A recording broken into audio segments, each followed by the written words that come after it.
Welcome to the channel बच्चों। जनवरी माह का असाइनमेंट आ गया है और क्वेश्चन सारे के सारे बोर्ड एग्ज़ाम के हिसाब से काफ़ी ही इम्पॉर्टेंट दिए गए हैं। जैसे आपका ये पहला क्वेश्चन है कि व्यापारिक बैंक साख का निर्माण कैसे करता है, और यहाँ उदाहरण देने की बात भी कही गई है। तो बच्चों, यहाँ हम बैंक के साख निर्माण को एक लाइन में बताकर बिल्कुल उदाहरण से अच्छी तरह स्पष्ट करने की कोशिश करेंगे कि साख का निर्माण होता कैसे है। जैसे यहाँ पे मैंने उदाहरण के द्वारा आपको ये बताया है कि यदि कोई ग्राहक बैंक में 10,000 रुपये जमा करता है तो बैंक ये जानता है कि ग्राहक किसी भी समय अपनी जमा का 1% की ही मांग करता है। जी हाँ, इसे प्रोबेबिलिटी का सिद्धांत कहा जाता है और इसी प्रायिकता के सिद्धांत का उपयोग करके बैंक नगद कोष में 20% रखने के बाद उसके 8,000 रुपये को दूसरे को उधार दे देता है और इस तरह वो 8,000 रुपये व्युत्पन्न जमा या डेराइव फिक्सेशन कहलाती है बच्चों। अब जब कोई पर्सन बी यदि भुगतान चेक के द्वारा पर्सन सी को करता है तो पर्सन सी अपने बैंक में जमा करेगा, किसी दूसरे बैंक में जमा करेगा, तो वो 8,000 जो प्राथमिक जमा है वह उसमें से 1,600 20% रख दिया जाएगा और किसी अन्य व्यक्ति को उधार दे दिया जाएगा। तो ये तो हुई सैद्धांतिक बातें, लेकिन आप आगे देखिए कि इसे आप इस तालिका से जब स्पष्ट करेंगे तो हर किसी को समझ में आ जाएगा कि ए के द्वारा जमा किया गया 10,000 जिसे बी ने लिया, बी ने जमा किया 8,000 जिसे सी ने लिया, सी ने जमा किया 6400 जिसे डी ने लिया और डी ने जमा किया 5,100 रुपये।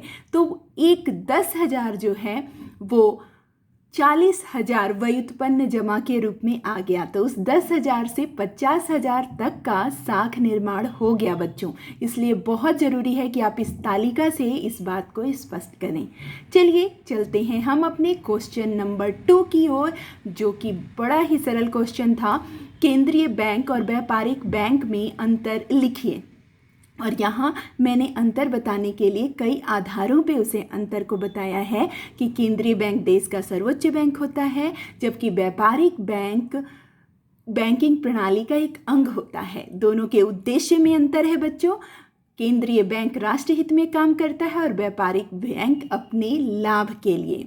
अगर संख्या की बात करें तो संयुक्त राज्य अमेरिका को छोड़कर सभी देशों में एक ही केंद्रीय बैंक होता है, लेकिन व्यापारिक बैंक बहुत से हो सकते हैं। उसी तरह मैंने स्वामित्व, जनता से संबंध, बैंकर, नोट निर्गमन, ऋण, प्रतियोगिता, विदेशी विनिमय और परामर्शदात्री संस्था के रूप में भी केंद्रीय बैंक और व्यापारिक बैंक के अंतर को बताया है और उम्मीद करती हूँ कि आपको ये उत्तर पसंद भी आया होगा।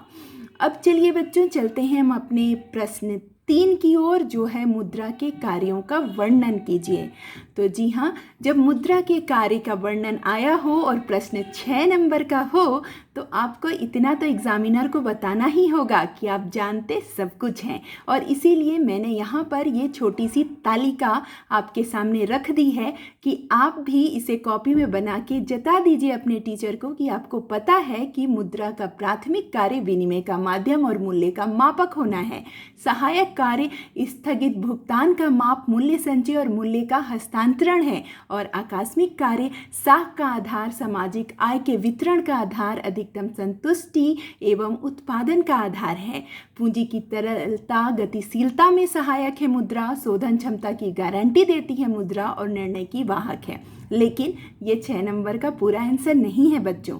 आपको कम से कम 6 पॉइंट तो डील करने ही होंगे, जैसे मैंने यहाँ पर किया है। विनिमय का माध्यम कैसे है मुद्रा, मूल्य का मापक कैसे है मुद्रा, स्थगित भुगतानों का मान कैसे है, और मूल्य का संचय किस प्रकार से किया जाता है।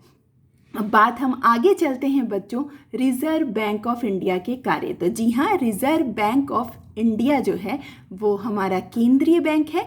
तो यहाँ डी कॉक की एक परिभाषा मैंने केंद्रीय बैंक वाली आप सबको दे दी है, जिसमें उन्होंने कहा है कि लगभग हर जगह नोट जारी करने का विषय विकार अधिकार जो है वो केंद्रीय बैंक के उद्भव और विकास के साथ जुड़ा हुआ होता है, और रिजर्व बैंक नोट निर्गमन करता है और वो नोट के छापे जाने का कारण ये होता है मुद्रा की प्रणाली में एकरूपता रखना और पत्र मुद्रा में नियंत्रण को सरल बनाए रखना।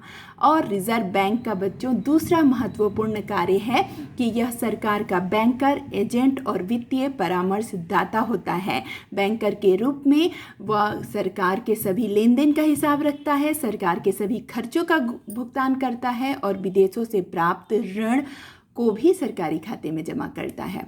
उसके तीसरे कार्य की ओर चलें तो विदेशी विनिमय कोषों का वह संरक्षण करता है, जिससे हमको विदेशी व्यापार और विदेशी विनिमय दर को स्थिर रखने में सहायता मिलती है। और उसके बाद बच्चों समाशोधन गृह के रूप में कार्य करता है। जब आप किसी दूसरे बैंक का चेक किसी दूसरे बैंक में जमा करते हैं ना, तो जी हाँ, वो जाता है समाशोधन गृह में और बैंक जो है रिजर्व बैंक उस पर पूरा नियंत्रण रखता है।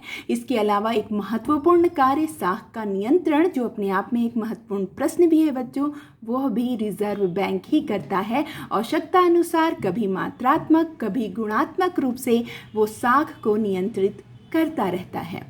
तो इस तरीके से बहुत ही छोटे वीडियो के माध्यम से मैंने आपके असाइनमेंट को कर दिया है पूरा, लेकिन मेरे अंग्रेजी माध्यम के बच्चों के लिए मैं जल्द ही एक दूसरा वीडियो भी अपलोड करने जा रही हूँ। Till then wait and bye bye.